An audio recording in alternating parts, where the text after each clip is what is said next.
আম্মা আম্মা আমার চাকরি হয়েছে আম্মা। কি চাকরি হয়েছে? আলহামদুলিল্লাহ। আম্মা ঢাকা যাইতে। ঢাকা চাই তুই বো?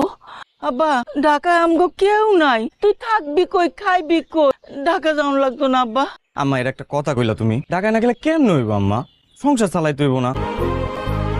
জানো, শুধুমাত্র আমার মামার মুখের দিকে তাকিয়ে আমি এই নরক থেকে বের হতে পারছি না। সেদিন তোমার হাত আমি কখনো ছাড়বো না। তোমাকে আমি কতটা ভালোবাসি এটা না তোমাকে আমি বুঝাইতে পারি না। আর তোমার চোখের দিক তাকালেই আমি বলতে পারি তুমি আমাকে কতখানি ভালোবাসো। এইটুকু বিশ্বাস আমার তোমার উপর আছে যে আমি ভুল মানুষ পছন্দ করি না। ভাগ্যে থেকে কখন যে আমার বাড়ির চাকরানি হয়ে গেলাম নিজেও টের পাইনি। আমার জীবনটাই আসলে একটা অভিশাপ। আচ্ছা তুমি কবে একটু মন খুলে হাসছো আমাকে একটু বলো তো?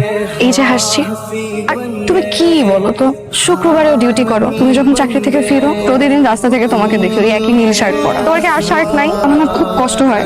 বাইন্না বাইন্না কোনে যাস? তোমার মতো চাকরি করি তো সেলসম্যানের জীবনে শুক্র শনিবার বলতে কিছু না।